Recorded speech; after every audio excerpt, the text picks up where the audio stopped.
సామెతలు 15వ అధ్యాయం 17వ వచనం వరకు ధ్యానించుకున్నాం. 16లో ఏం చూసాం? నెమ్మది లేకుండా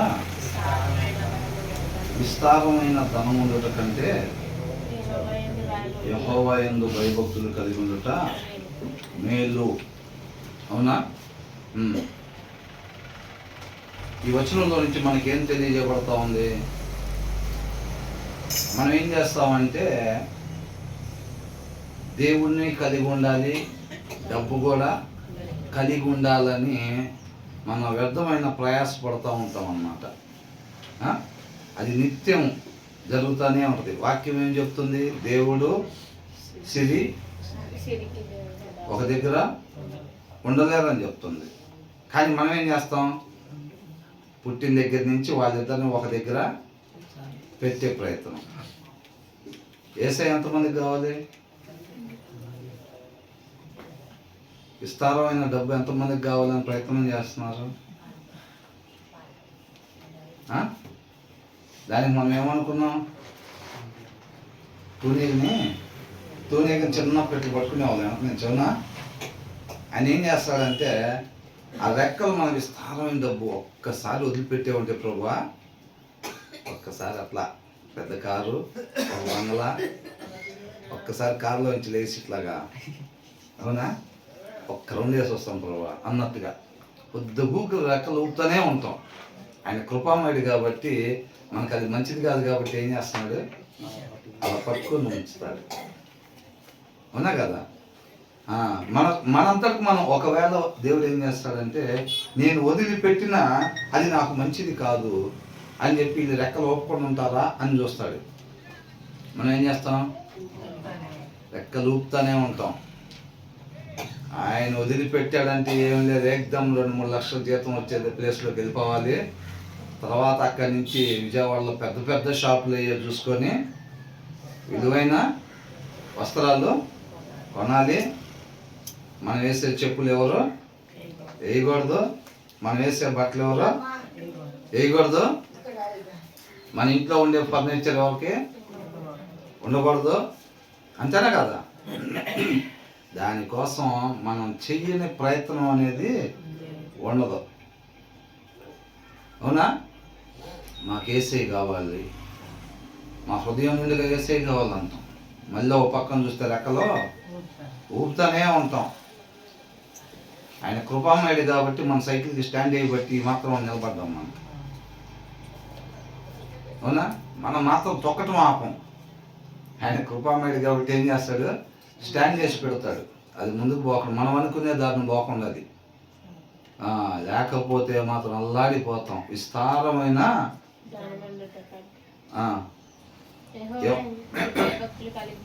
ఫస్ట్ నుంచే ఉంది.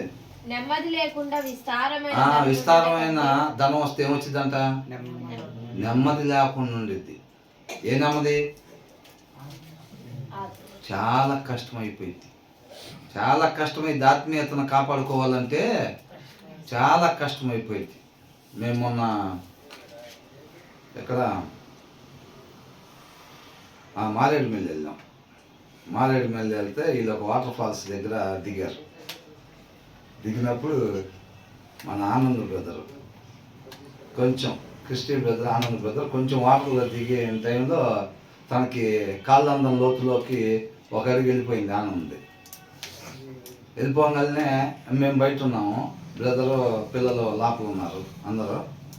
ఆనంద్కి ఒకసారిగా కొద్దిగా వెనక్కి అడిగేసేసరికి అక్కడ లోతు ఎక్కువైపోయింది. లోతు ఎక్కువైపోతే తనకి కింద కాళ్ళు అందట్లేదు, పైకి చూస్తేనేమో పట్టు దొరకట్లేదు. ఇంకా నా కళ్ళతో నేను చూశాను.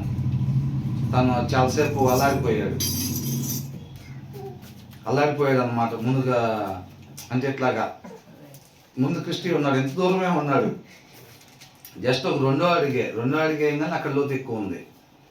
అట్లా అయిపోయింది. ఇంక తర్వాత కొద్దిగా ముందుకు అట్లా అనుకొని తను చేయి పట్టుకొని ముందుకి రావటం జరిగింది. అంటే నేను చెప్పేది ఆ చెయ్యి పట్టుకోకుండా ఉన్న టైము, కింద ఆ నేల అందకుండా ఉన్న టైం ఉంది చూసారా?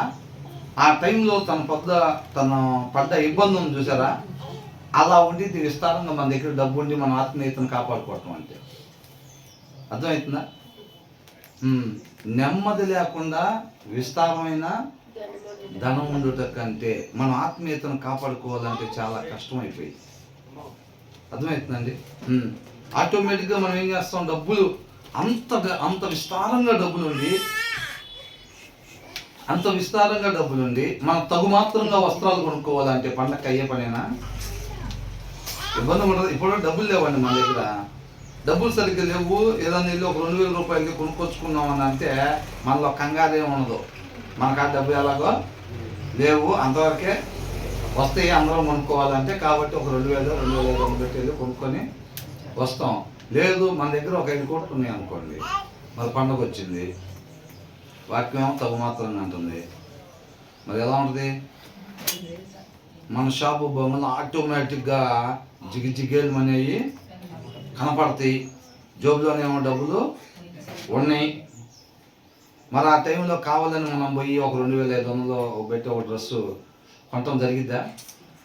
అక్కడ లోపల ఏమైందనంటే, ఇందాక నేను చెప్పాను చూసారా, ఆ లోతున్న దగ్గర పైన పట్టు దొరకని ప్రదేశంలో ఎట్లాగైతే కొద్దిగా అల్లాడిపోయాడో అలాంటి అల్లాడిపోయే తత్వం అక్కడ ఉండిద్ది అన్నమాట. అవునా?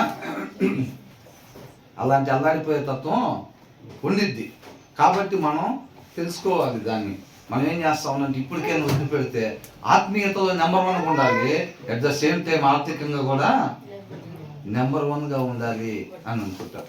ఆయనలో సరిగ్గా నాటబడితే ఆ రెండవది ఉండదు, ఆర్థికంగా నెంబర్ 1 అనేది ఉండదు.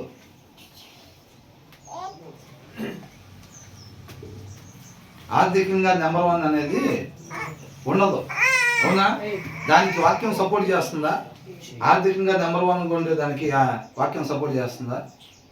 వాక్యం సపోర్టు చేయదు. ఎందుకని? మన చుట్టూ అనేక మంది అవసరతల్లో ఉన్నవాళ్ళు ఉన్నారు.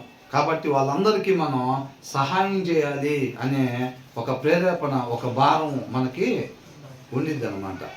ఆయనలో నాటబడి ఉంటుంది. ఆయనలో నాటబడి లేకపోతే ఏం లేదు, ఇంకా వచ్చినట్టుగా అల్మర్లోకి పంపించడమే. ఇంకా అప్పుడు ఆటోమేటిక్గా డబ్బు గ్యాదర్ అయిపోయింది మన దగ్గర విస్తారంగా. అవునా కదా?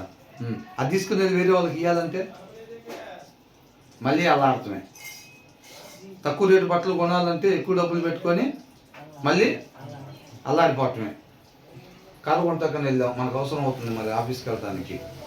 డబ్బులు చూస్తే నెంబర్ 1గా ఉన్నాయి మన కాడ. కారు చూస్తేనేమో మన అవసరం తగ్గట్టుగా కారు కొనుక్కోవాలి. ఎలా ఉంటుంది పరిస్థితి? డబ్బులు చూస్తే బ్రహ్మాండంగా ఉన్నాయి, బెంజ్ కారు కొనేటట్టు కూడా ఉన్నాయి. కాకపోతే మనకేమో అవసరం లేదు, మరి అంత ఖరీదైంది, మరి ఏం చేయాలి? ప్రతి క్షణం అంతే ఉండిద్ది పరిస్థితి. వాళ్ళకి వీళ్ళకి అవసరతలో ఉన్న వాళ్ళ వైపు మనం దృష్టి పోకుండా మన దగ్గర నిలబెట్టుకొని ఆ డబ్బును ఉంచేటప్పుడు ప్రతి క్షణం ఆత్మీయతను కాపాడుకోవాలంటే అంతే ఉండిద్ది అన్నమాట. అవునా? కాబట్టి ఏమంటున్నాడు ఇక్కడ? కాబట్టి మనం దేవుడు ఇది, అవునా కదా?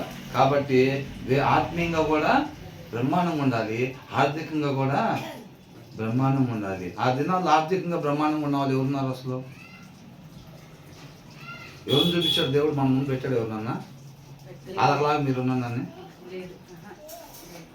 వాళ్ళకిలాగా మీరున్నానని ఎవరి గురించి పెట్టలేదు. అవునా కదా? కాబట్టి మన అవసరతలు ఏదైతే ఉందో ఆయన నీతిని, ఆయన రాజ్యాన్ని వెతుక్కుంటూ వెళ్తే ఆటోమేటిక్గా మనకు కావాల్సినవి కూడా దేవుడే ఇస్తాడనమాట. ఆ నమ్మకం ఉంచాలి మనం. అవునా? అడవిలో ఉన్న వాటికి ఇటన్నిటికీ 104వ కీర్తనలో చూసాము. ప్రతి పక్షి గురించి, ప్రతి జీవి గురించి, ప్రతి దాని గురించి కూడా వాటికి ఆహారం దేవుడు ఎలాగా ఎవరన్నా పెట్టారా? గవర్నమెంట్ వాళ్ళు అడవిలో ఉన్న జంతువులు మొత్తానికి ఫీడ్ చేయండి, ప్రతిరోజు తీసుకొని జూలో వాటికి పెడతారు కదా, అట్లా అడవిలో వాటికి పెడుతున్నారా? మరి ఎవరు పెడుతున్నారు? దేవుడు పెడుతున్నాడు. ఆశగా ఏ పూట ఆహారం ఆ పూట కొరకు ఆయన వైపు అంట చూస్తూ ఉంటాయి అంట. క్లియర్గా రాస్తుంది చక్కగా. ఒకసారి కుదిరితే ఇంటికి వెళ్ళిన తర్వాత చదవండి, ఒకసారి ధ్యానించుకున్నాం మనం. కాబట్టి మనం అలాగా చూసేవారుగా ఉండాలి మనం. అవునా? కాబట్టి ఏమంటున్నారు ఇక్కడ? విస్తారమైన నెమ్మది లేకుండా విస్తారమైన ధనం ఉండేదానికంటే కొంచెం కలిగి ఉండట మేలు. ఆయన ఎందుకు భయభక్తులు కలిగి ఉండటం అంటే చెడుతనాన్ని విసర్జించటమే. ఆయన వద్దు అన్న పని చేయకుండా ఉండటం అన్నమాట. కాబట్టి మన దగ్గర కొద్దిగా ఉంది, వాళ్ళకిలా వీళ్ళకిలా మన దగ్గర అంత డబ్బులు లేవని ఎప్పుడు కూడా బాధపడకూడదు. మనకున్న విలువైన ఆస్తి ఆయన కలిగి ఉండటమే మనకి ఉన్న విలువైన ఆస్తి. పిల్లలు కూడా ఆ ఆస్తి ఇవ్వటానికే మనం తాపత్రయపడాలి తప్ప ఈ లోక సంబంధమైన ఆస్తి ఇవ్వటానికి ఏమాత్రం తాపత్రయపడకూడదు. బైబిల్లో వచనాలు అడిగితే చెప్పటం, పాటలు పాడటం, ప్రార్థన చేయటం, లోపల మాత్రం ఈ లోక సంబంధమైన ఆస్తి ఇవ్వాలని ఆశపడుతూ ఉంటారు చాలామంది. అవునా? అలా ఉండకూడదు అన్నమాట. మన నిజమైన ఆస్తి ఏదైతే ఉందో ఆ ఆస్తిని, నీతిమంతులు ఇచ్చే ఆస్తిని, నీతిమంతులు సంపాదించుకునే సంపాదన ఏదో మనం చూసాం కదా, మనం ఇతరులకి సహాయం చేసే దాంట్లో ఏదైతే ఉందో అదే నీతిమంతులు సంపాదించుకునే ఆస్తి. అది శాశ్వతంగా ఉండిద్ది అన్నమాట. ఆ ఆస్తిని పిల్లల పట్ల మన పిల్లలకి అందించే వారంగా ఉండాలి. ఎప్పుడైతే వాళ్ళ ముందు జస్ట్ మనం వాక్యం చదవటం, వాక్యం చెప్పటం, వాక్యం వినటం కాదండి, ఆ వాక్యంలో ఉన్న క్రియలు ఏదైతే ఉన్నాయో అవి మనం చేయటం ద్వారా పిల్లలు కూడా వాటిని చూసుకొని వాళ్ళ జీవితాల్లో కూడా ఆస్తిని సంపాదించుకుంటారు వాళ్ళు కూడా. అవునా? తర్వాత ఏమంటున్నారు? భగవాని ఇంట క్రొవ్విన ఎద్దు మాంసం తినుట కంటే ప్రేమ గల చోట ఆకుకూరల భోజనం తినుట మేలు. మనం పోయి అనుకున్నాం కదా, కొద్దిగా అయినా సరే టిఫినే కావచ్చు, లేకపోతే వెజిటేబుల్ ఫుడే కావచ్చు, ఏదైనా సరే ఆ దేవుడి ప్రేమతో ఎవరైతే ఆతిథ్యం ఇస్తారో వాళ్ళ ఇంటి దగ్గరికి వెళ్ళి మనకు భోజనం చేయబుద్ధి అయింది తప్ప వాళ్ళ గొప్పతనాలు చూపించుకోవటం, వాళ్ళకున్నది చూపించుకోవటం కోసం ఎవరైతే కొంతమంది వాళ్ళ అబ్బాయి పుట్టినరోజునో వాళ్ళ అమ్మాయి పుట్టినరోజునో ఉపయోగించుకొని మా స్టేటస్ ఇది, మా దగ్గర ఎంత ఉంది అని చూపించుకోవటానికి 10 రకాల ఐటమ్స్, 15 రకాల ఐటమ్స్ పెట్టినప్పుడు ఆ పెట్టేవాళ్ళు ఏ ఉద్దేశంతో పెడుతున్నారో అర్థమైద్దా లేదా? ఆటోమేటిక్గా అర్థమైద్ది మనకి. ఆ ప్లేస్లోకి వెళ్ళి మనకి ఇద్దరు ఒకటేసారి భోజనాన్ని పిలిచినప్పుడు వీళ్ళు చక్కగా టిఫిన్ మాత్రమే పెట్టినా సరే దేవుడి ప్రేమతో ఎవరైతే ఆతిథ్యం ఇస్తారో హృదయపూర్వకంగా నిన్ను వల్ల నీ పొరుగు వారిని ప్రేమించనే రీతిగా ఎవరైతే ఆతిథ్యం ఇవ్వటానికి పిలుస్తారో వాళ్ళ ఇంటికి వెళ్ళి మనం టిఫిన్ అయినా చేయబుద్ధి అయితే, కానీ వాళ్ళు 10 రకాల ఐటమ్స్ పెట్టిన వాళ్ళ గొప్పతనం చూపించుకోవటానికి లోక సంబంధంగా ఉండే వాళ్ళకి ఇష్టం లేకుండా పెట్టే వాళ్ళ దగ్గరికి మనం వెళ్ళబుద్ధి అవ్వదు, వాళ్ళు ఎన్ని వెరైటీస్ చేసినా సరే. అవునా? మనం కూడా అట్ ద సేమ్ టైం ఆ ప్లేస్లో మనం ఉండేటప్పుడు మనం కూడా అలాగే బిహేవ్ చేయాలి. ఎవరికైనా ఆతిథ్యం ఇచ్చేటప్పుడు, పొరుగు వారిని మనం డీల్ చేసేటప్పుడు ఆ దేవుడు మనలో ఏ మంచి లేకపోయినా మనతో ఎలా ప్రేమిస్తున్నాడు? ఆయన ఇంత ప్రేమిస్తున్నాడా? ఇంత హృదయపూర్వకంగా ఆయన మనల్ని ప్రేమించేవాడు ఉన్నాడు. మనం ఎలాగున్నా మనలో ఏ మంచి లేకపోయినా మనం కూడా ఇతరుల్ని అలాగే ప్రేమించేవారుగా ఉండాలి. ప్రేమతో ఎవరిని మనం పిలిచినా కానీ, ఏ పుట్టినరోజుకైనా కానీ, ఏ సెలబ్రేషన్ దేనికైనా సరే అలాగే దేవుని ప్రేమ కలిగి వాళ్ళకి ఆతిథ్యాన్ని ఇచ్చేవారంగా ఉండాలి తప్ప మన గొప్పతనాన్ని చూపించుకోవటం కోసం, నలుగురు చెప్పుకునే దానికోసం చేయకూడదు. లోక సంబంధంగా కొంతమంది రాజకీయ నాయకులు లేకపోతే వేరే వాళ్ళు చేసే ప్రయత్నాలు అవన్నీ. అవునా కదా? మ్యారేజ్ ఇన్ని కోట్లు పెట్టి చేశారంట, అన్ని కోట్లు పెట్టి చేశారంట, అసలు మోగిపోయింది. ఏమనుకుంటున్నారు? మన మ్యారేజ్ గురించి బయట ఏమనుకుంటున్నారు అని ఇన్ని ఆనందపడుతూ ఉంటారు. 1 గ్రామ్ గోల్డ్ ఇస్తూ ఉంటారు కొంతమంది పెద్ద పెద్దోళ్ళు. అక్కడికి వెళ్ళిన ప్రతి ఒక్కరికంటే గ్రామ్ బంగారం అంట. అది ఇచ్చే కార్డు, ఇన్విటేషన్ విఐపి కార్డులో కూడా ఇంత బంగారం ఉంటుందంట. అట్లాగే చేసిన వాళ్ళు కూడా వాళ్ళు దేనికోసం చేస్తున్నారు? వాళ్ళ పెళ్ళిళ్ళకి ఎవరు వస్తారు? అసలు పేదవాళ్ళు వస్తారా? పాపం పేదవాళ్ళు అండి, అందుకే మేము గ్రామ్ బంగారం ఇచ్చామండి అంటున్నారా? వాళ్ళు వచ్చి వాళ్ళు ఇచ్చిన కానుకలు ఒక్కొక్కటి కోట్లలో ఉన్నాయి. అవునా? కోట్ల రూపాయల కానుకలు వీళ్ళకి చదివింపులుగా ఇచ్చారు. వాళ్ళకి వీళ్ళు గ్రామ బంగారం, 3 గ్రాముల బంగారం ఇస్తున్నారంటే వీళ్ళు గొప్పలు చూపించుకోవటానికి. అవునా? అన్ని 100 కోట్లు పెట్టి చేశారు అని అనిపించుకోవటానికి అన్నమాట. అలాంటిగా ఉండకూడదు. ఆ దేవుడి ప్రేమను కనపరిచేవారుగా ఉండాలి. అదిగాక వాళ్ళు పెద్దోళ్ళు, మనం వాళ్ళ భోజనానికి పిలిచామని అంటే, అవునా, తర్వాత వాళ్ళు కూడా మనం ఎప్పుడన్నా పిలుస్తారు. లేదంటే మనం టచ్లో ఉంటే మంచిది. సరే, వాళ్ళు మనం పిలిచినా పిలవకపోయినా ఆ పెద్దోళ్ళు మనం భోజనానికి పిలిచామనుకో ఎప్పుడన్నా అవసరానికి ఉపయోగపడతారు. అదే ఆ వాక్యం చెప్తుంది. ఎవరికి ఇమ్మంటుంది? నేను ఆకలిగా ఉంటే అన్నం పెట్టావని అంటున్నాడు. నాకు ఆల్రెడీ సమృద్ధిగా ఉంటే అన్నం పెట్టావు అంటున్నాడా? కాబట్టి మనం ఎవరెవరికి దేవుడు మనకి ఇచ్చిన సమృద్ధిలో నుంచి ఎవరెవరైతే అవసరతల్లో ఉన్నారో ఎత్తుక్కొని వెళ్ళి మరి వాళ్ళకి మనం సహాయం చెయ్యాలి. కానీ మనకి ఫ్యూచర్లో ఎవరెవరితో అవసరం ఉండిద్దో, అవునా, ఫ్యూచర్లో అరే అన్నతో అవసరం ఉంటుంది ఎప్పుడైనా, మనం ఉండేది ఈ కాలనీ కాబట్టి అన్నం పిలిస్తే మంచిది, ఈ అక్కను పిలిస్తే మంచిది, ఈ అక్క ఎప్పుడైనా సరే అందరిని పోగు చేయగలిగింది, ఈ అక్కను పిలిస్తే మంచిది. అట్లాగా వాళ్ళని పెద్దవాళ్ళని పిలుచుకోవడం, వాళ్ళ కాడ ఆల్రెడీ ఉండిద్ది సమృద్ధిగా, అయినా సరే వాళ్ళకే మన ఇంట్లో ఫంక్షన్ జరుగుతుంటే ఎవరు వస్తున్నారు అతిథులుగా తినటానికి కావచ్చు, లేకపోతే ఎవరు వస్తున్నారు అనేది చెక్ చేసుకోవాలి. మన ధ్యాస ఎక్కడ ఉంది అనేది తెలియపరుస్తూ ఉండిద్ది అనమాట అది, అవునా. కాబట్టి దాన్ని గమనించుకోవాలి.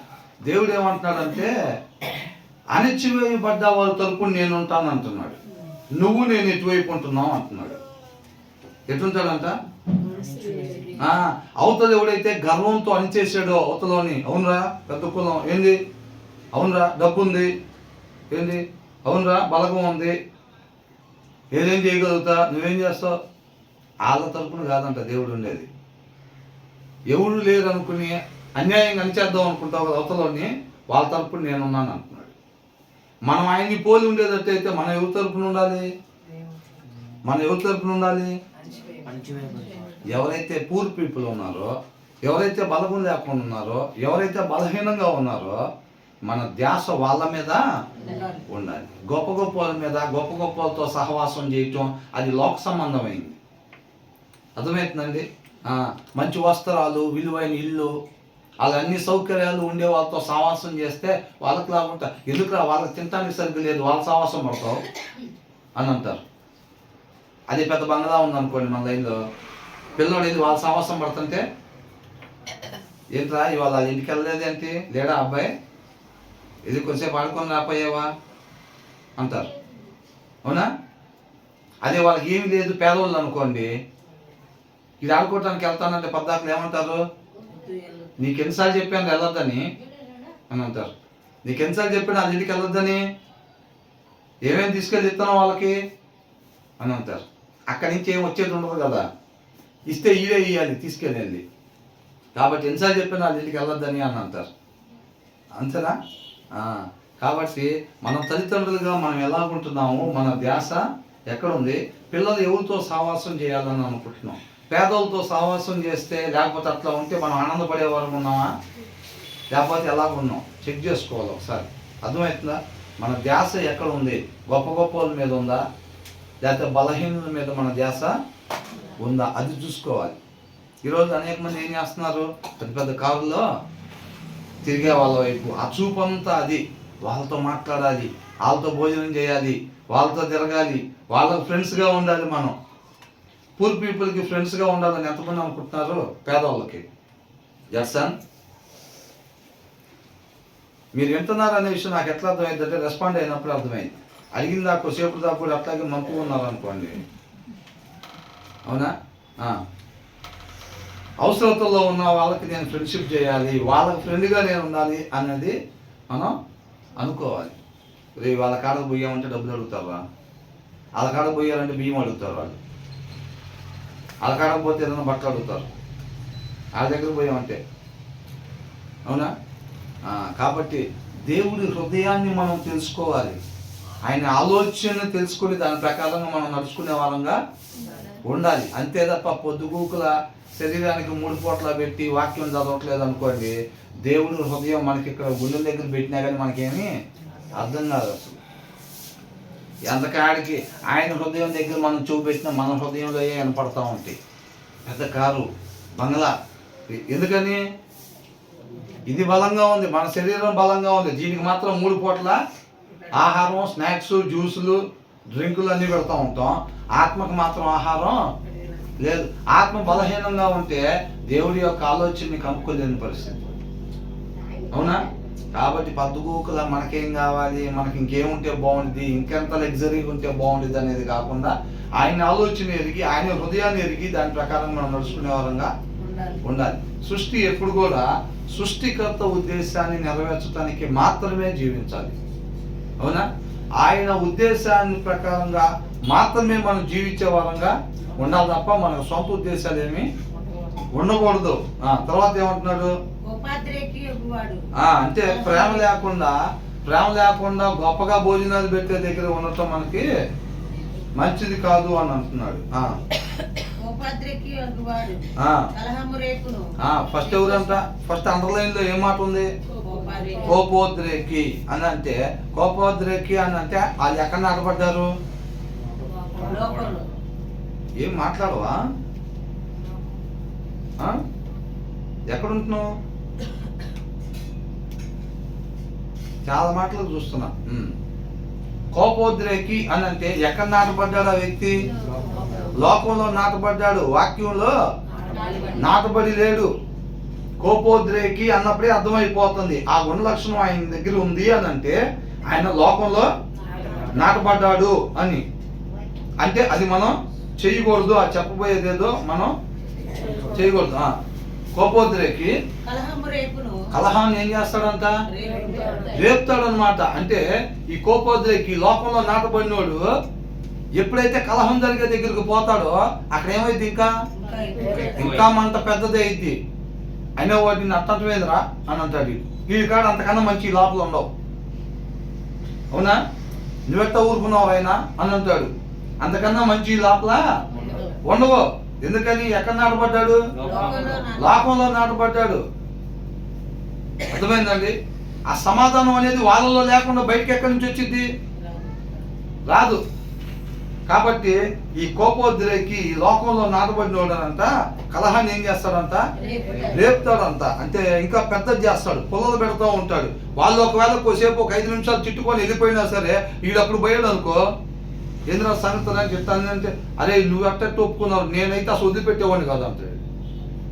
ఆమె ఇంటికి పోయినామని మళ్ళీ పోయి తీసుకొచ్చేదేమో. వీడు రావటం వల్ల జరిగే పని ఇదంతా. అవునా?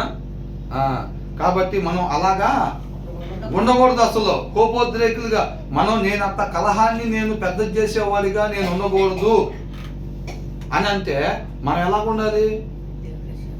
కోపోద్రేకులుగా ఉండకూడదు.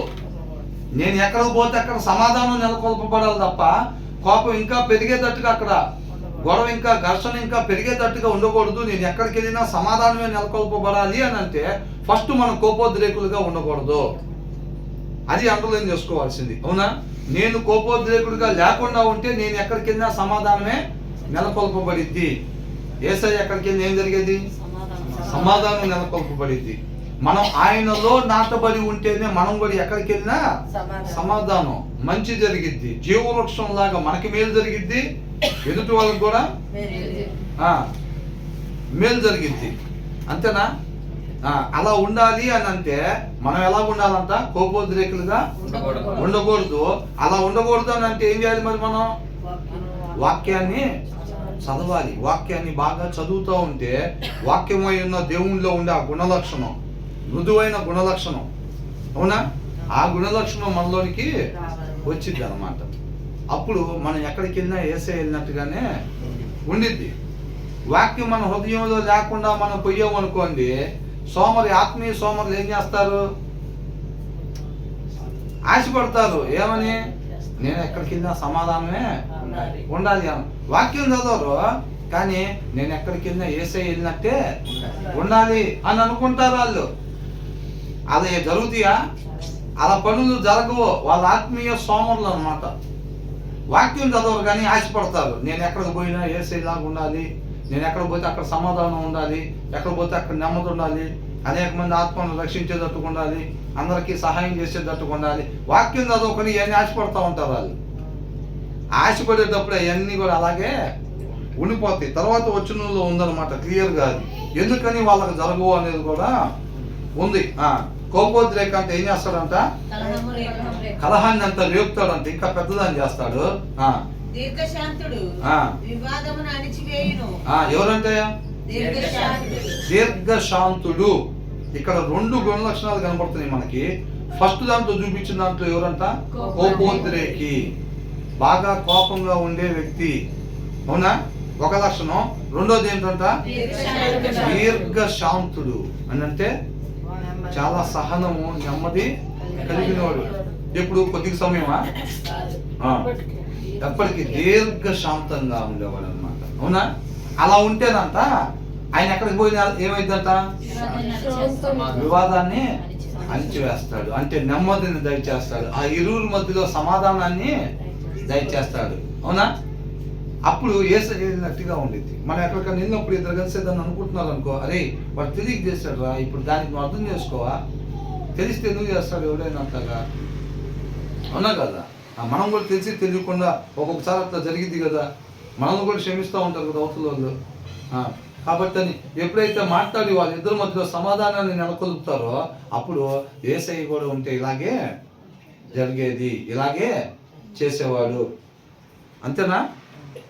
యేసయ్య వస్తే పరిస్థితి ఇలా ఉండేదన్నమాట అని. ఇక ఎక్కడి నుంచి వచ్చింది అది?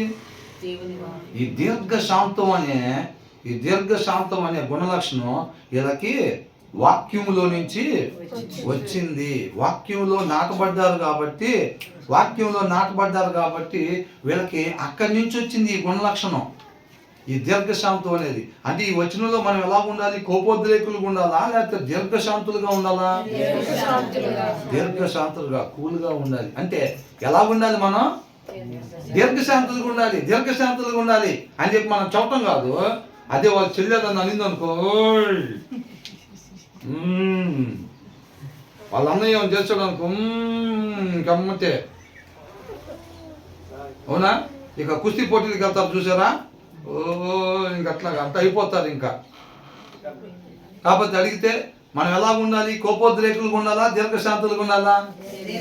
దీర్ఘశాంతులుగా ఉండాలని అంటారు. ఎవరైనా గదిలిచ్చారంటే అంటాం మళ్ళీ. అంటే ఏంది? అనుకోవటం అట్లా అనుకుంటున్నాము, కానీ జరిగేది ఏం జరుగుతుంది? కోపమే వస్తుంది. ఉండేదేమో నెమ్మదస్తుల్లా ఉందామని అనుకుంటాము, ఎవరైనా కదిలించగానే ఏమైంది? అంటే బొమ్మని పాలు పొంగినట్టుగా కోపం వచ్చేసిద్ది. అవునా కదా? రే నేను రానా, మీరు వెళ్ళండి, రారా అక్కడ ఏదో గొడవ అవుతున్నాను, నేను రానా బాబు, అక్కడికి వచ్చినంత ఆటోమేటిక్గా నాకు కోపం వచ్చి వాళ్ళ సంగతి ఏమో కానీ నేను ఇన్వాల్వ్ అయిపోతాను అక్కడ అని అంటాను. వాక్యం లేకపోతే ఇన్వాల్వ్ అవ్వక ఏం చెప్తాం? అవునా కదా? మనల్ని కొట్టినా సరే మనం కొట్టడానికి లేదు. మరి పాస్టర్ గారు వాళ్ళు అంటే ఏమీ బలం లేక తంతంటే తలించుకుంటూ ఉంటారా? యేసయ్య కూడా అలాగే ఉన్నాడు కాబట్టి ఇది ఆయన మాదిరికరంగా ఆయనలో నాటబడి ఉన్నారు కాబట్టి ఇలా గుణలక్షణం ఉంటుంది. మనం పోకముందే ఏమంటాం? నేను వెళ్ళరా, నేను వచ్చానంటే మాత్రం ఇంకా మామూలుగా ఉండదు. అక్కడ నేను వచ్చానంటే మామూలుగా ఉండదు. కానీ వాక్యం ఏమన్నా ఉందంటే ఏం చెబుతారు? దీర్ఘశాంతం ఉండాలిరా అంటారు. అప్పుడే వాళ్ళ అబ్బాయి అడిగాడు అనుకో, డాడీ మనం ఎలా ఉండాలి? కోపోద్రేకులుగా ఉండాలా లేకపోతే దీర్ఘశాంతులుగా ఉండాలా అంటే, అదే నాన్న మనం దీర్ఘశాంతులుగా ఉండాలిరా అని అంటాడు. కానీ ఏనేంటంట అక్కడ గొడవ జరుగుతుంది రమ్మంటే, అది వద్దురా నేను వచ్చానంటే మాత్రం మామూలుగా ఉండదురా. పిల్లోడికి చెప్పటం మాత్రం ఏంటంట? దీర్ఘశాంతులుగా ఉండాలా. మనం ఎలా ఉండాలని చెప్పి ఇంకొక వేరే వాళ్ళు పెద్దోళ్ళు అడిగినా మనం దీర్ఘశాంతులుగా ఉండాలండి మనం అని చెప్తారు. కానీ బయట ఏ సందర్భం వచ్చినా సరే ఎవడన్నా కొద్దిగా అట్లాగా రెచ్చగొడితే ఇంకా అమ్మితే ఏం లేదు, అదే వద్దురా. అవునా కదా? అట్లా అంటాం. ఆశపడతాం మాత్రం ఇట్లా ఆశపడతాం, కానీ జరిగేది చూస్తేనేమో వేరే ఉంటాం. కోపోద్రేకులుగానే ఉంటాం. వాక్యం చెబుతుంది దీర్ఘశాంతులు గుణమని చెబుతుంది అని అంటాము, కానీ ఉండేది మాత్రం కోపోద్రేకులుగానే ఉంటాం అంతే. ఎందుకని? సరిపడలా. అవునా కదా? పాలు తక్కువని అనుకోండి, టీ ఎలా ఉంటుంది? స్ట్రాంగ్ ఉంటుంది. అవునా? ఇప్పుడు ఏమైంది? వాక్యం సరిపడలేదు అనుకోండి, వ్యవహారం కూడా స్ట్రాంగ్ అయింది. అక్కడ అయితే లేదా? స్ట్రాంగ్ అయింది. మధ్యాహ్నం భోజనం ఉండదు. ఇదంతా క్రమక్రమంగా జరిగిపోతూ ఉంటాయి ఇవన్నీ. కాబట్టి తగిన స్థాయిలో మనం వాక్యంలో నాటబడి ఉంటే ఆ వాక్యంలో ఉన్న గుణలక్షణం, ఆ దేవునిలో ఉండే గుణలక్షణం దీర్ఘశాంతం అనేది మనలో వచ్చిద్ది. అంతేగాని ఆత్మీయ సోమరులు ఏం చేస్తారంటే వాక్యం చదవరు, ఆయనలో నాటబడాల్సిన రీతిగా నాటబడరు, కానీ దీర్ఘశాంతం కావాలి, మనం ఎక్కడికి పోయినా సమాధానాన్ని నెలకొల్పాలి అని అనుకుంటారు. వాటిలో ఒక్కటి కూడా జరగదు. అనుకుంటారులే కానీ, అరే నేను క్రిస్టియన్ కదా, నేను పోయి సమాధానం పరిచి వస్తున్నా అని చెప్పి వీడు కూడా ఇన్వాల్వ్ అయిపోయి వీడి పేరు కూడా పెడతారు కేసులో. ఏంద్రా సంగతి అంటే, అవునా? ఇప్పుడు అందుకనే దురాత్మను నిలగొట్టాలంటే మనకు కూడా తగిన బలం కావాలి. అంతేలేకని జనాలు చూస్తున్నారని తగిన బలం లేకుండా మనం పోయామనుకోండి అక్కడికి, ఏమైంది? ఆయన వదిలిపెట్టి ఈయన పట్టుకుంటారు ముందు. ఈయన పట్టుకోవడం కానీ వీడికేమైంది? దానమ్మడు మరి పడగెడుతున్నాయి. ఇద్దరు పరిగెడతారు అట్లాగా, బైబిల్లో రాసి ఉంది. అదే నా దేహాలు కొడతామని చెప్పి వెళ్ళి ఇద్దరు పరిగెత్తారు. కాబట్టి మనం బలంగా ఉండాలి. స్పిరిచువల్గా ఎలా ఉండాలి? బలంగా ఉండాలి. ఊరికినే కూర్చొని చెబుతుంటే వినేసి లేకపోతే ఎట్లా ఉంది, ఈ వచనంలో కోపోద్రేకులు ఉండకూడదని అంటున్నారు, దీర్ఘశాంతుడుగా ఉండాలని అంటున్నారు. కాబట్టి మా దీర్ఘశాంతుడు కావాలి. ఓకే, టిక్ పెట్టండి అంటే వచ్చేసిద్దా? మరి ఎలాగొచ్చింది? దాని వాక్యం బాగా చదవాలి, బాగా చదువుతూ ఉండాలి. టైం కేటాయించుకొని చదువుతూ ఉంటే ఏర్లు ఎంతగా నాటబడుతూ ఉంటే భూమిలో చెత్త అంత చక్కగా వచ్చింది, అంత బలంగా ఉండిద్ది అన్నమాట. మన ఆత్మీయ జీవితం కూడా అదే. ఇట్టగనుకున్నానే ఆడపోయి వాళ్ళ మధ్యలో సమాధానం నెలకొల్పుదామని పోయి నేను గొడవలు ఎత్తుకుపోయానేంటి, ఇలాంటివి జరగవు అన్నమాట. ఆత్మీయంగా బలంగా ఉంటాం, కార్యాలు జరుగుతాయి అన్నమాట. కాబట్టి మనం ఆత్మీయ సోమరులాగా వాక్యం చదవకుండా ఓకే ఈ వచనంలో దీర్ఘశాంతుడు ఉండాలని అంటున్నారు, ఓకే దాన్ని టిక్కు పెట్టు. దాని ముందు వచనంలో ఏమైనా ఉంది, దాన్ని టిక్కు పెట్టు. ఇలా ఉండదు అంటున్నారు, ఇలా ఉండాలంటున్నారు, దాన్ని టిక్కు పెట్టు. ఊరకనే ఇది కావాలి ఇది కావాలి ఇది కావాలని అనుకుంటే ఉపయోగం ఏమీ లేదు. నిజంగా నీకు అది కావాలి అనుకొని దప్పికొన్న వారిలాగా మనం ఉన్నట్టయితే మన ఇంటికి పోయి వాక్యం తీసి చదువుతాం అన్నమాట. ఇంటికి పోయి వాక్యం తీసి చదువుతాం. లేకపోతే ఏం చదువుతాంలే అని అంటే లేజీ ఫెలోస్ లాగా ఏమైపోయింది? ఆ టిక్కు పెట్టినవి అన్నీ వస్తాయా? ఆశపడినవి అన్నీ వస్తాయా? అవి రావు. రాందిగాక దాని ముందున్నవి ఉంటాయి. దీర్ఘశాంతుడిగా ఉందామని అనుకొని ఎలా ఉంటాం? కోపోద్రేకుల్లాగా ఉంటాం అంతే, అవునా? ఆటోమేటిక్గా 17వ వచనం చూపించినట్టుగా దేవుడి ప్రేమతో పెట్టేవాళ్ళు కొద్దిగా వెజిటేబుల్స్ దగ్గర మనం భోజనం చేయొచ్చు, కానీ దేవుడి ప్రేమ లేకుండా గొప్పతనాన్ని చూపించుకోవటం కోసం 10 వెరైటీలు పెట్టిన ఇంటికి భోజనానికి ఎల్లబుద్ధి అవ్వదు. మనం కూడా అలా పెట్టకూడదు ఎప్పుడు కూడా, అవునా కదా? మన గొప్పతనాన్ని చూపించుకోవటానికి దానికి దీనికి ఎప్పుడు కూడా చేయకూడదు. మనం ఎప్పుడు జీరోగానే ఉండాలి. దావీదు ఒక అద్భుతమైన మాట అన్నాడు. వాళ్ళ భార్య ఈయన నాట్యం చేసుకుంటూ వచ్చేటప్పుడు మనసాన్ని తీసుకుని వచ్చేటప్పుడు అసలు ఎంత భయంకరంగా కనపడ్డావో వాళ్ళు, అసలు వస్త్రాలు సరిగ్గా లేకుండా అని చెప్పి ఆమె ఇది చేసినప్పుడు దావీదు ఒక మాట అన్నాడు. ఏమన్నాడు? ఇంతకన్నా హీనంగా ఉండటానికి కూడా నేను ఇష్టపడుతున్నాను అన్నాడు. చూసారు? అసలు దేవుణ్ణి గణపరచడానికి మహింపరచడానికంట ఈయన ఇంతకన్నా తక్కువగా అంతకన్నా హీనంగా కనపడటానికి కూడా ఆయన ఇష్టపడ్డాడంట. అది మరి మనం ఎలాగ ఇష్టపడుతున్నాం? కరెక్టే, దేవుడి ఫోటో ఒక పక్కన మన ఒక పక్కన ఇట్లా కుదరదా? కొంతమంది బ్యానర్లు ఎట్ట కడతారు, ఎమ్మెల్యే ఫోటో ఇటు, మన ఫోటో కూడా ఇటు వేస్తే బాగుంటుందని చాలా మందికి ఉంటుంది ఆ ఇష్టం, అవునా? అంటే మనల్ని మనం ఉపేక్షించుకోకపోతే అట్టేస్తారు కదా, ఎమ్మెల్యే ఫోటో ఇటు మీ ఫోటో ఇటు ఇంత పెద్దది వేస్తారా అంటే, పెద్దది అయిపోతే కొద్దిగా చిన్నదాన్ని అయ్యండి అన్న, కొద్దిగా ఆ ఫోటో అయితే ఉండదండి. ఇక మీ ఇష్టం, మరి బ్యానర్ కడతారా లేదో అంటే ఫోటో అయితే ఉండదు. ఎమ్మెల్యే గారి ఫోటో ఒకటే ఉండిద్ది. మరి మీరు బ్యానర్ కడతారా కట్టరా అంటే మనం కడతామని చెప్పాలి, కట్టాలి ఇక్కడ. కాకపోతే లోక సంబంధంగా ఏమంటారు? కట్టంలేండి, మా ఫోటో లేకుండా ఎవరు వేసారు ఎట్ట తెలిసిద్దండి, ఎవరు వేసారో ఎట్ట తెలిసిద్ది అని అంటే వీళ్ళు పూర్తిగా ఉపేక్షించుకున్నారు. వీళ్ళు అసలు తెలియాల్సిన అవసరం ఏముంది, అవునా కదా? ఆ పంచింది మనం అని తెలియాలి కదా, మనం టిఫిన్ పెట్టించినట్టు తెలియాలి కదా. కాబట్టి ఏం కావాలి నీకు అని అంటే ఎవరికి వినపడదని, ఏం కావాలి బాబాయ్, ఏం కావాలి, ఏం తింటావు అంటాం. అక్కడ ఉండే వాళ్ళందరికీ వినపడాలి. టిఫిన్ బండి సార్ గొప్పరా, పెద్ద గుండురా సార్ది, ఏం కావాలి బాబాయ్, ఇడ్లీయా దోశ. ఆయన ఇంకా వెరైటీస్ అడిగాడు అనుకో, ఆయన అడిగితే పన్నీర్ దోశ అని అంటే అయిపోతాం మనం. కావడానికి ఏం కావాలి, ఇడ్లీయా దోశ అని అంటాం. ఆ రెండే తక్కువ రేట్లు అయిపోతాం ఇచ్చేసి వచ్చే. జనాలు చూసేదానికోసం కాదన్నమాట, మనల్ని మనం పూర్తిగా ఉపేక్షించుకోవాలంతే. ఆ దావీదు లాంటి హృదయం దావీదు భుజాల మీద నుంచి దేవుణ్ణి చూడగలగాలి మనం. అర్థమవుతుందండి? ఆ కోణంలో దేవుణ్ణి చూడగలగాలి. అది నిన్న ఒక స్టేటస్లో పెట్టారు, మన దగ్గర అంట వాటర్ ఎక్కువ, సముద్రాలు ఎక్కువ, కోస్టల్ లైన్ ఎక్కువ ఉంది కాబట్టి మనకు అది నిధి లాంటిది. అందరూ అంట సముద్రంలో నీళ్ళను చూస్తేనంట ఒక రాజకీయ నాయకుడు అంట ఆ నీళ్ళల్లో నిధిని చూశాడంట.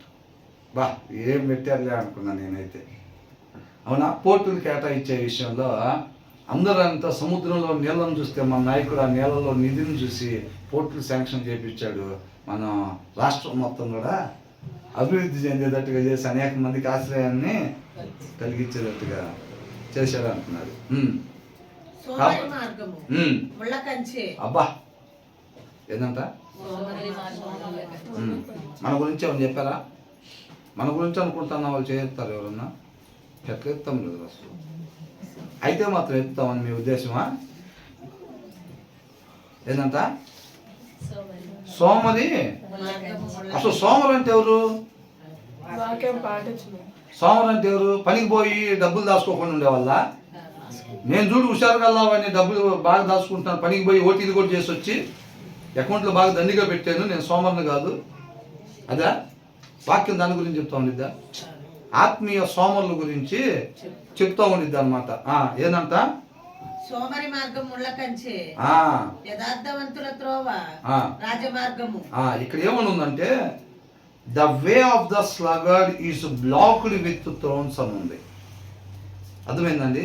The way of the sluggard, సోమరి యొక్క మార్గాన్ని అంట ఈజ్ బ్లాక్డ్, అంటే ఈజ్ బ్లాక్డ్ విత్ థ్రోన్స్ అని ఉంది. అంటే ముళ్ళ కంచె పెట్టి ఆపేస్తారు. ఇప్పుడు జనరల్గా కొంతమంది కలెక్టరేట్ ముట్టడు అంటారు, అవునా?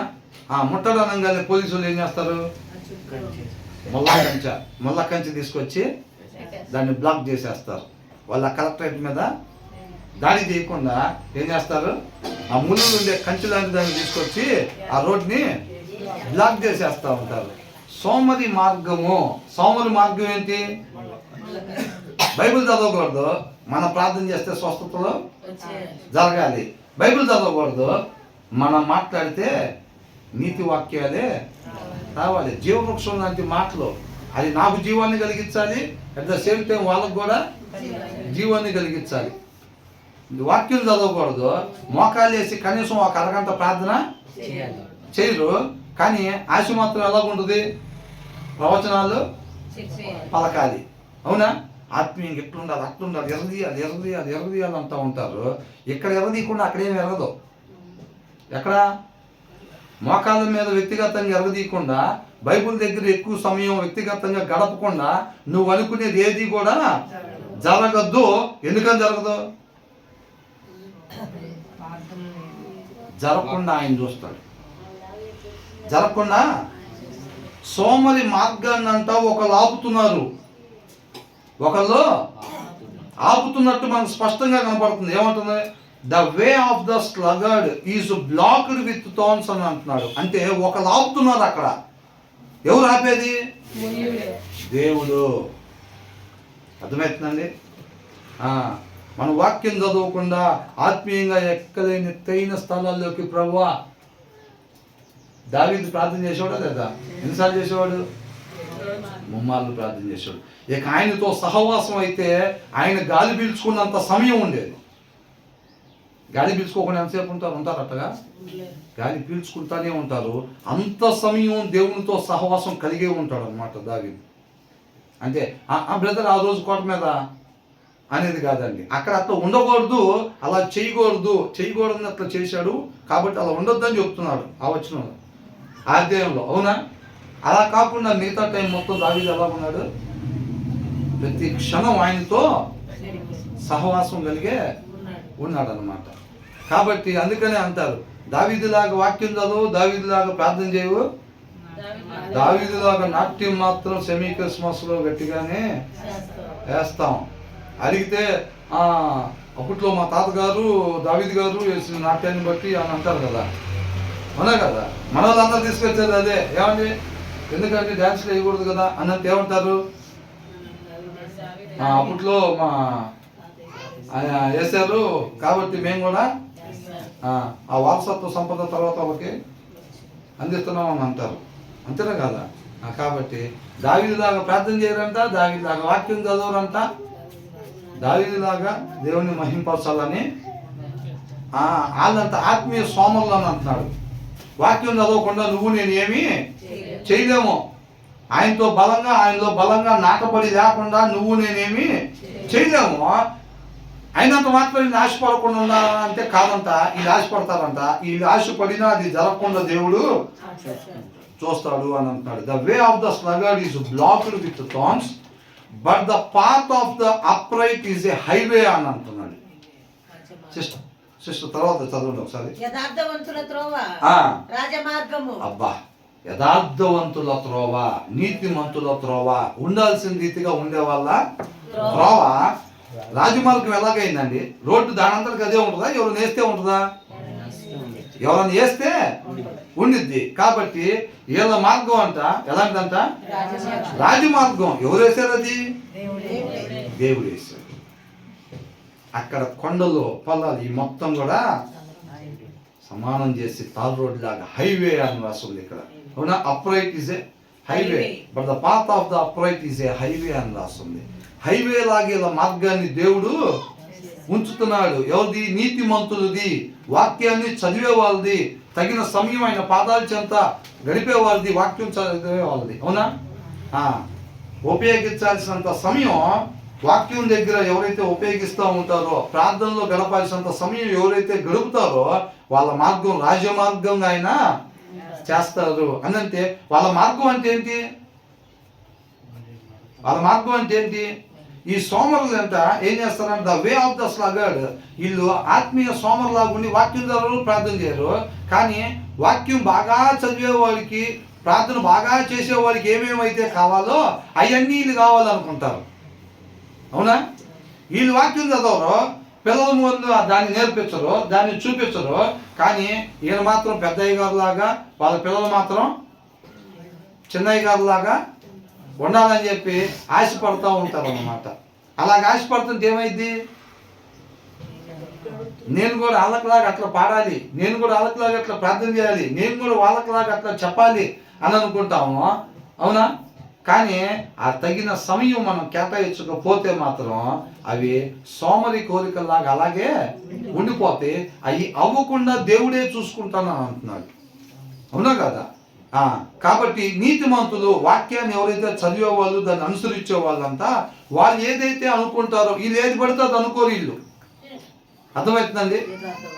హృదయంలో వాక్యం కలిగిన వాళ్ళు దేవుడి చిత్తానుసారమైందే కోరుకుంటారన్నమాట. ఆయన చిత్తానుసారంగా ఏదడిగినా ఆయన మనకి ఇస్తాడు.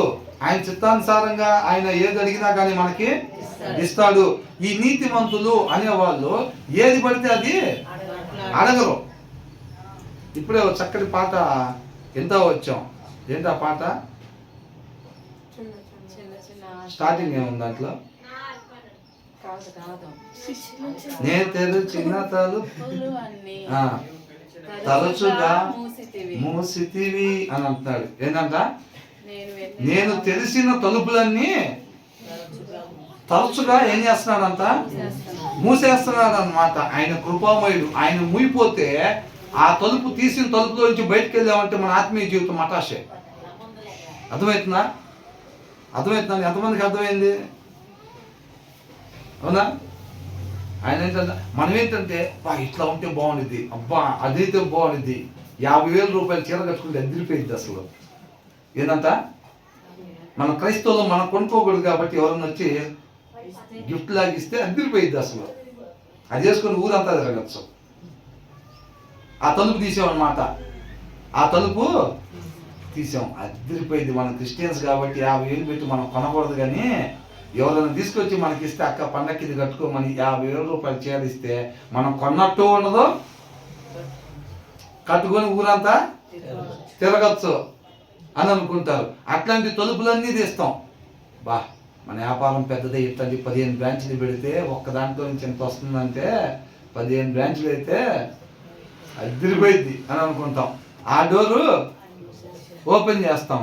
అది మనకి మంచిది కాదు కాబట్టి ఆయన కృపామయుడు ఏం చేస్తానంట, నేను తెరిచిన తలుపులన్నీ తరచుగా మనకి ఏదేదైతే మంచిది కాదో ఇమీడియట్గా డోర్ని ఆయన మూసేస్తున్నాడు. ఆయన మూయిపోతే ఏం చేస్తాం, ఆ డోర్లో నుంచి బయటికి వెళ్తామండి. అవునా? అద్భుతంగా రాశాడు కదా ఆ మాటలు కొన్ని. అని మొత్తం వెళ్ళదండి, మొత్తం వెళ్ళదు.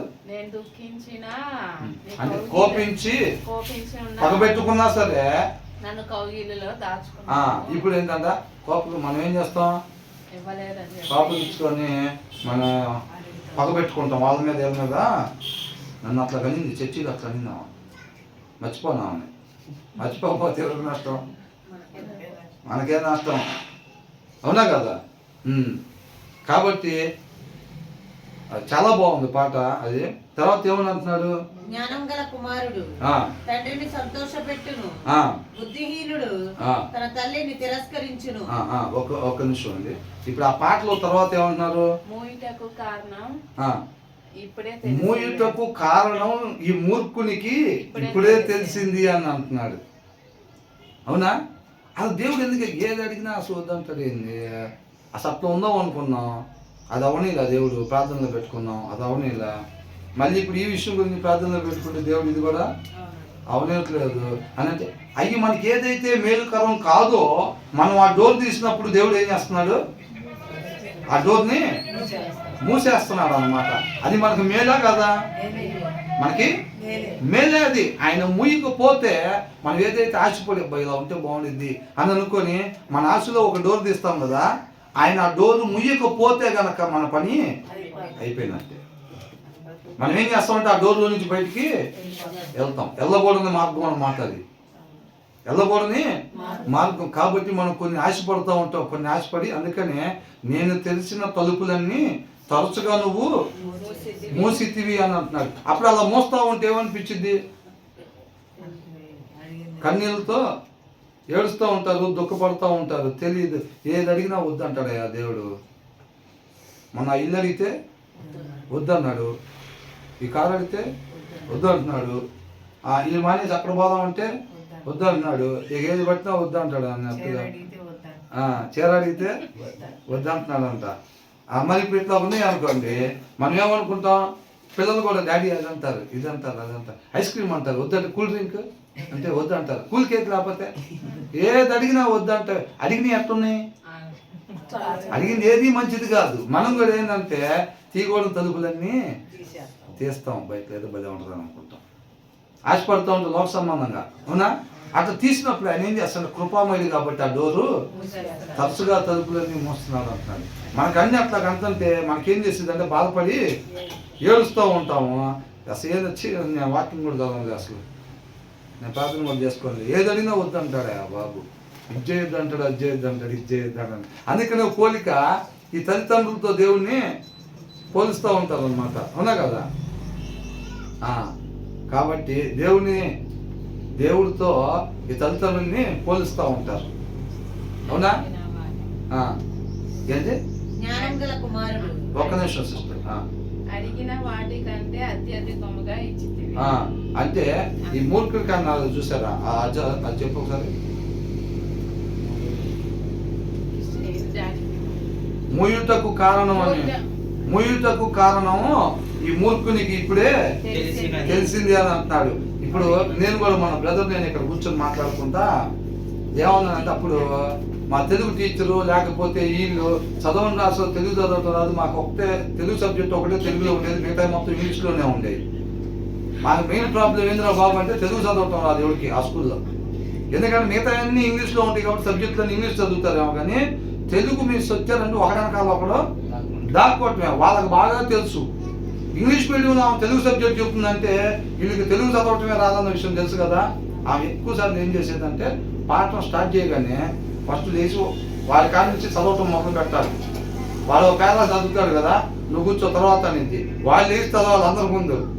ఇక రావాలన్న ఉద్దేశంతో అసలు మాకెంతో కోపం వచ్చేదండి. మిగతా వాళ్ళందరూ వచ్చి పాఠాలు చెప్పుకొని వెళ్ళిపోతారు, ఏ మాత్రం పర్టికులర్గా పట్టుకునిద్దయ్యా మనల్ని అనుకొని అసలు ఆమె సెలవు పెట్టిందంటే ఎంత పండగ అసలు మాకు. ఎంత పండగ తెలుగు సబ్జెక్ట్ తెలుగు మిస్ రాలేదంటే చాలు ఇంకా అసలు స్కూల్కే సెలవు ఇచ్చినంత అంత హ్యాపీగా ఫీల్ అయ్యేవాళ్ళం.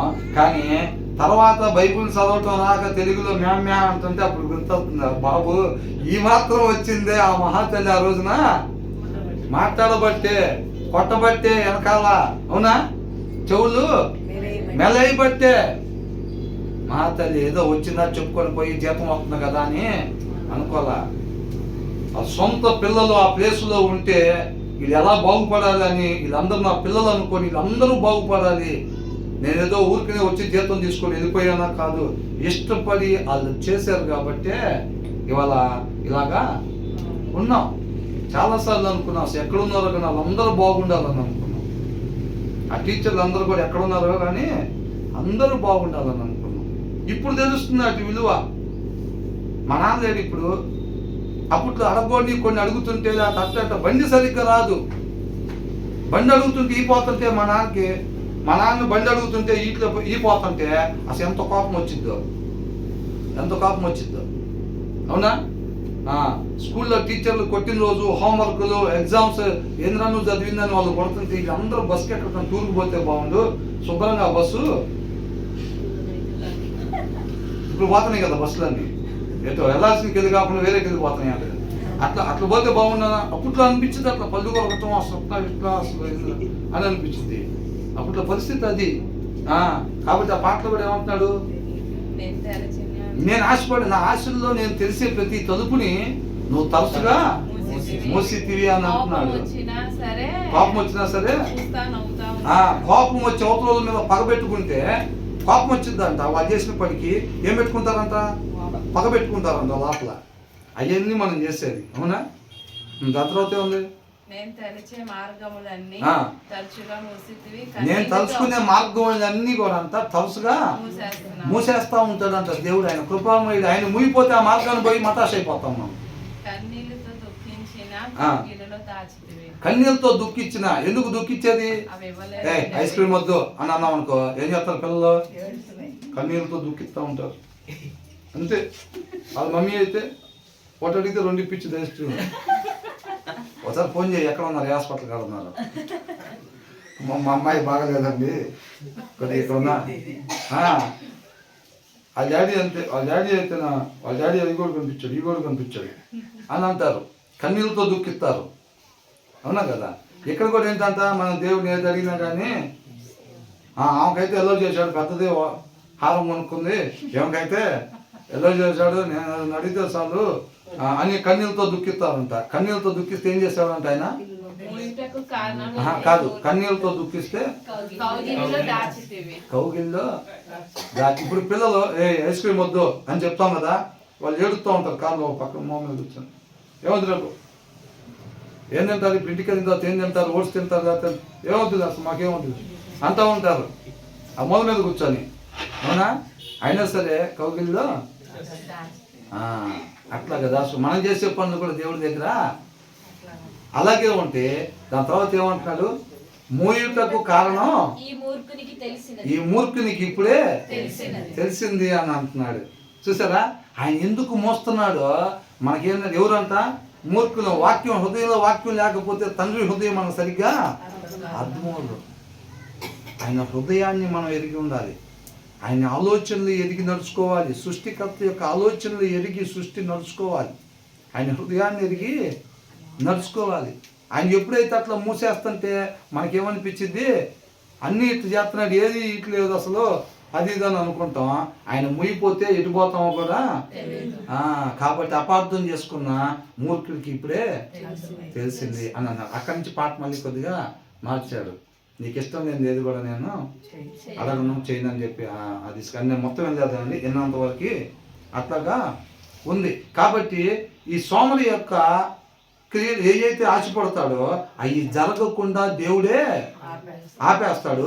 నీతిమంతుడు అంటే అర్హుడు, తగిన సమయం వాక్యం దగ్గర గడిపేవాడు, తగిన సమయం ప్రార్థనలో గడిపేవాడు, ఆయన అర్హుడు కాబట్టి, రాజమార్గంలో ప్రవేశించడానికి అర్హుడు కాబట్టి ఆయన ముందు దారంతా వీళ్ళకలాగా ముళ్ళ కంచేసి దేవుడు ఆపకుండా రాజమార్గంలాగా దాన్ని చేస్తాడు.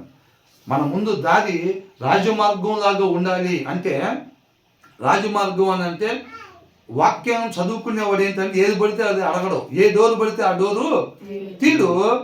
ఆయన చిత్తానుసారమైందే అడుగుతాడు. ఆయన చిత్తానుసారంగా ఏది అడిగినా సరే దేవుడు ఇస్తానని వాగ్దానం చేశాడు కదా, అవునా? అదే మనకున్న ధైర్యం. ఆయన చిత్తానుసారంగా ఏది అడిగినా ఇస్తాడు.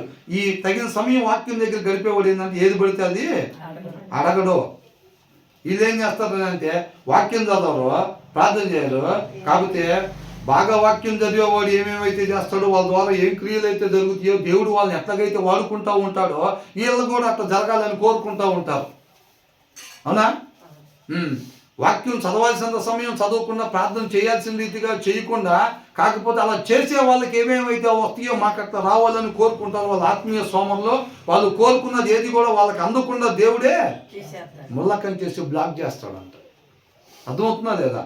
మరి మనకి కావాలి అని అంటే, మన మార్గం రాజమార్గం లాగా ఆత్మీయ జీవితంలో ఉండాలి అని అంటే మనం ఎలా ఉండాలంట? యథార్థంగా అది అండర్లైన్ చేసుకోవాలి. ఓహో, ఈ వచనంలో మనం యథార్థంగా ఉంటేనే ఆ తర్వాత వచ్చింది అనమాట, రాజమార్గం వచ్చింది, ఆత్మీయ రాజమార్గం. ఎక్కలేని ఎత్తైన స్థలంలోకి దావీదుని ఎట్లాగైతే నడిపించాడో మనల్ని కూడా ఆత్మీయ జీవితంలో ఆ రీతిగా నడిపించి ఆయన నామాన్ని గొప్పగా మహింపరుచుకోవాలి అని అంటే అండర్లైన్ వర్డ్ ఏంటంట? యథార్థంగా. వాక్యం దగ్గర గడపాల్సినంత సమయం గడిపేవారిగా, ప్రార్థనలో గడపాల్సినంత సమయం మనం గడిపేవారిగా అని అర్థం. అది లేకుండా ఆశపడితే సోమరులు అన్నట్టు అర్థం. సోమరులు అంటే సపరేట్ డ్రెస్ కోడ్ ఏమి ఉండదు వాళ్ళకి, అవునా? తర్వాత ఏమంటున్నారు? జ్ఞానము గల కుమారుడు తండ్రిని సంతోషపెట్టును. ఏం చేస్తాడంట? మనం అందరం ఎవరి పిల్లలం? దేవుని పిల్లలం, తండ్రి పిల్లలం, అవునా? తండ్రిని సంతోష పెట్టాలని అంటే మరి మనం ఎలా ఉండాలి? అది అది అండర్లైన్ చేసుకోవాలి ఈ వచనంలో. అర్థమైందా? ఏంటంట? A wise son brings joy to his father. ఒకవేళ వైజ్ సన్ కాకపోతే, జ్ఞానం గల కుమారుడిగా కుమార్తెలుగా మనం లేకపోతే, అంటే ఆ జ్ఞానం ఎక్కడి నుంచి వచ్చింది? దేవుని వాక్యంలో నుంచి వచ్చింది, అవునా? అది మన దగ్గర లేదనుకోండి, మనం ఒకవేళ దేవుని గొప్పగా మహింపరచాలనన్నా, ఆనంద పెట్టాలి, సంతోష పెట్టాలని మనం అనుకున్నా అది జరిగితే జరగదా? జరగదు. జరగకుండా ఎవరు చూస్తారు? దేవుడే చూస్తాడు, అవునా? అంటే ఆయన నామానికే కదా మహిమ కలిగేది. అట్లా కలిగించుకోవటం ఆయనకి ఇష్టం లేదా అని అంటే, ఎవరు పడితే వాళ్ళు కానుకలు ఇస్తే ఆయన తీసుకోవటానికి ఇష్టపడడు. ఎవరు పడితే వాళ్ళు పాటలు పడితే ఆయన మహింపరచుకోవటానికి ఇష్టపడడు. ఉండాల్సిన రీతిగా మాత్రమే వారం అంతా ఉంటా వాళ్ళు వచ్చి పాటలు పాడితే ఆయనకి చక్కగా ఇంపైన సువాసన లాగా, వాళ్ళు ప్రార్థన చేస్తే జవాబియటానికి రెడీగా ఉంటాడు, అవునా కదా? మన అర్పణ అంగీకరించాలి అని అంటే ఫస్ట్ మనం అంగీకారంగా ఉండాలి. మనం నచ్చకపోతే మన గుప్పెట్లో ఏం తెచ్చావన్నది కూడా దేవుడు చూడు. నువ్వు గుప్పెట్లో ఏం తెచ్చావో నాకు తెలియదు, కానీ నువ్వు వజ్రాలే తెచ్చినా సరే అవి నాకు అసహ్యాన్ని కలిగిస్తాయి అని అంటున్నాడు. నువ్వు అక్కడ అన్యాయం చేసావు చూసావా? సోమవారం మధ్యాహ్నం ఒకరికి ఇట్లా చేసి వచ్చావు చూసావా? నీ గుప్పెట్లో అది నాకు ఇంపైన సువాసనగా ఉండకుండా అదే నాకు అడ్డం పడుతుంది అంటున్నాడు. ఆమెతో నువ్వు డీల్ చేసావు చూసావా? గురువారం, శనివారం ఇక్కడ నువ్వు ఇట్లా ప్రవర్తించావు చూసావా? అలా చూసావా ఒకరిని పైనుంచి కిందకి? అది దాని వలన నువ్వు తీసుకొచ్చిన అర్పణ నాకు అసహ్యాన్ని కలిగిస్తుంది. అర్పణలో ప్రాబ్లం లేదు. ప్రాబ్లం ఎక్కడ? సోమవారం పొద్దున మనం చూసిన చూపులో ప్రాబ్లం, మంగళవారం మనం చేసిన పనుల్లో ప్రాబ్లం, మన ప్రవర్తనలో ప్రాబ్లం. క్రీస్తు కనపడకుండా మనం చేసిన ప్రవర్తనతో చూసారా? క్రైస్తవులు దావీదు గురించి ఎందుకు కోపడ్డాడు అనుకున్నారు దేవుడు? నువ్వు నా ఇమేజ్ అని చెప్పి జనం మొత్తానికి తెలుసు, నా మనిషి అని తెలిసి నువ్వు ఇట్లా చేసినప్పుడు అందరూ నన్ను, నా నుంచి నీకు ఇట్లా వచ్చిందని నాకు అవమానకరం నువ్వు తీసుకొచ్చి అన్ని జనుల మధ్యలో నా నామాన్ని నువ్వు హేళన చేసావు. ప్రభా వాళ్ళు అట్లా చేశారు కానీ వాళ్ళు నా మనుషులు కాదుగా. ఇప్పుడు ఎవరో నిజమైన దేవుడిని తెలుసుకోకుండా, ఇప్పుడు క్రిస్టియన్స్ కాదండి, వేరే వాళ్ళు లోకంలో ఉండేవాడు అట్లాగే చేస్తాడు, లోకంలో ఉండేవాడు అలాగే చేస్తాడు. నువ్వు నా మనిషివి అన్న సంగతి మొత్తానికి తెలుసు. మనం క్రిస్టియన్స్ అన్న విషయం అందరికీ తెలుసు. నువ్వు ఎప్పుడైతే ప్రవర్తించకూడని రీతిగా నువ్వు ప్రవర్తించావో నేను వాళ్ళకి కనపడకుండా నువ్వే అడ్డం పడ్డావు. సత్యం వాళ్ళకి కనపడకుండా, ఉండాల్సిన రీతి వాళ్ళకి కనపడకుండా నువ్వే వాళ్ళకి అడ్డం పడ్డావు అని అంటున్నాడు. మనం ఎప్పుడైతే మిస్బిహేవ్ చేస్తామో, అంటే మిస్బిహేవ్ అంటే ఏం లేదు, బిహేవ్ చేయాల్సిన రీతిగా బిహేవ్ చేయండి, ఏదైనా మిస్బిహేవియర్. వాక్యంలో చెప్పబడిన రీతిగా ఉండండి, ఎట్లాంటిదైనా సరే అది వాక్యానికి విరుద్ధమే. అవునా? అలాంటి ప్రవర్తన ఎప్పుడైతే మనం ప్రవర్తించి వస్తామో బయట, మనం ఏది చేసినా దేవుడికి నచ్చేదిగా ఉండదు. ఫస్ట్ మనం నచ్చే వాళ్ళంగా ఉండాలి. కాబట్టి ఈ వచనంలో ఏం చేసుకోవాలి? ఎక్కడ రాసుకుంటున్నారు? ఈ బుక్లో రాస్తున్నారా? తెచ్చుకున్నారా బుక్? అది అది ఆ సమాధానం కోసం చూస్తున్నా. ఎక్కడ రాసుకుంటున్నారు? చెప్పాడా లేదా తండ్రి? ఏమన్నాడు? హృదయం అనే పలక మీద రాసుకున్నాం. అక్కడ రాయ. ఈ వైస్ సన్ అనేది ఉందో చూసారా? జ్ఞానవంతుడైన కుమారుడు తన తండ్రిని సంతోషపెట్టును. అసలు ఫస్ట్ మన తండ్రి అయిన దేవుణ్ణి మనం సంతోష పెట్టాలి అని అంటే మనకు క్వాలిఫికేషన్ ఉండాలంటే ఏంటది? జ్ఞానవంతులుగా మనం ఉండాలి. ఆ జ్ఞానవంతులుగా మనం లేకుండా ఆయన్ని సంతోష పెట్టాలి, ఆనంద పెట్టాలని మనం అనుకుంటే సోమరులా ఉండిద్ది, ఆ పని జరగదు. ఆయన్ని మనం సంతోష పెట్టలేము. ఆయన్ని మనం సంతోష పెట్టాలి అని అంటే మనం ఫస్ట్ ఆఫ్ ఆల్ జ్ఞానవంతులుగా ఉండాలి. దాన్ని అండర్లైన్ చేసుకోవాలి. ముఖ్యమైనది ఇది అనేది హృదయంలో రాసుకున్న మాట. అర్థమైందండి? మన జ్ఞానవంతులుగా ఉన్నట్లయితేనే మన తండ్రిని, మన సృష్టికర్తని మనం సంతోష పెట్టేవారిగా ఉంటాము. తర్వాత బుద్ధిహీనుడు తన తల్లిని తిరస్కరించును. ఏం చేస్తా? తిరస్కరించటం అనేది అసలు లక్షణం ఎక్కడి నుంచి వచ్చేది? అది లోపంలో ఉండేది అనమాట. But a foolish man, foolish అవివేకి. అర్థమవుతుందండి? వాక్యం చదవని వాడు, దేవునితో సహవాసం చేయని వాడు ప్రార్థనా పూర్వకం కావచ్చు. కాబట్టి but a foolish man despises his mother. తృణీకరిస్తాడంట. చాలా మంది పిల్లలు ఏం చేస్తూ ఉంటారు? వాళ్ళ తల్లి చెప్తుంటే ఏం చేస్తారు? ఇప్పుడు కాదులే, నేను చేయలేనులే, అదే అవసరం లేదులే అని అంటూ ఉంటారు, తృణీకరిస్తూ ఉంటారు అన్నమాట. వాళ్ళందరూ ఎవరంట? వివేకము లేని వాళ్ళు, బుద్ధి లేని వాళ్ళు, జ్ఞానం లేని వాళ్ళు. అందుకనే బట్ ఏ ఫూలిష్ మ్యాన్. మనం ఎప్పుడైనా ఒక మంచి చెప్పినప్పుడు మనం దాన్ని రిజెక్ట్ చేస్తున్నాము అని అంటే మనం ఎలా ఉన్నాం? అప్పుడు అవివేకులుగా ఉన్నాము అని అర్థం. జ్ఞానవంతుల్లాగా ఉంటే ఆయన చెప్పింది చేసి ఆయన నామాన్ని మహింపరిచేవారుగా ఉంటాము. అదే మనం జ్ఞానం లేని వారుగా ఉన్నట్టయితే కనుక ఏం చేస్తామంట? తిరస్కరిస్తాం. ఆయన చెప్పిన మాటని, ఆయన చెప్పిన వాక్యాన్ని మనం ఏం చేస్తాం? తిరస్కరిస్తాం. ఇంట్లో తల్లిదండ్రులైనా సరే వాక్యానుసారమైంది చెప్పినప్పుడు, మంచి చెప్పినప్పుడు, మేలైంది చెప్పినప్పుడు మనం దాన్ని రిసీవ్ చేసుకోలేకపోతున్నాము అని అంటే ఆ జ్ఞానం లేకపోవటం, ఆ వివేకం లేకపోవటం అన్నమాట. వివేకం కలిగిన కొంతమంది పిల్లలు కావచ్చు, కొంతమంది ఇప్పుడు మనం కూడా దేవునికి పిల్లలమే, అవునా కదా? జ్ఞానం గల కుమారుడు తండ్రిని సంతోష పెడతాడని అంటున్నాడు. మనం తండ్రిని సంతోష పెట్టాలంటే మనకు జ్ఞానం కలిగి ఉండాలి. ఈ లోక సంబంధంగా కూడా పిల్లలు జ్ఞానం వివేకం కలిగి ఉన్నట్టయితే కనుక తల్లిదండ్రులు ఏది చెప్తున్నారో అది వాక్యం. తల్లిదండ్రులు ఏది చెప్పినా అది వాక్యానుసారం ఉందో లేదో పిల్లలు చూసుకొనే చెయ్యాలి, అంతే.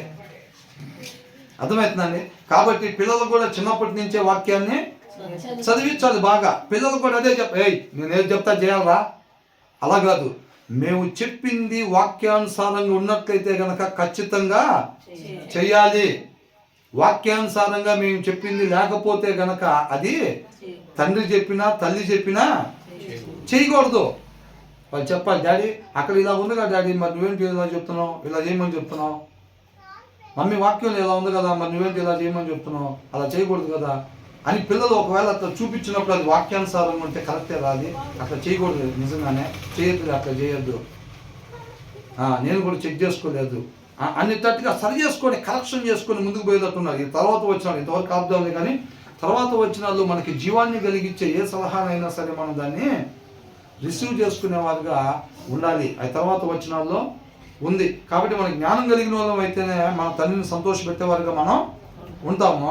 మనం తల్లి చెప్పిన మాటలు మనం తృణీకరించుకొని ఉండాలంటే మనం వివేకం కలిగిన వారిగా ఉండాలన్నమాట. ఇంతతో ముగిద్దాము, మిగతా తర్వాత ధ్యానించుకున్నాం. దేవునికే మహిమ కలుగును.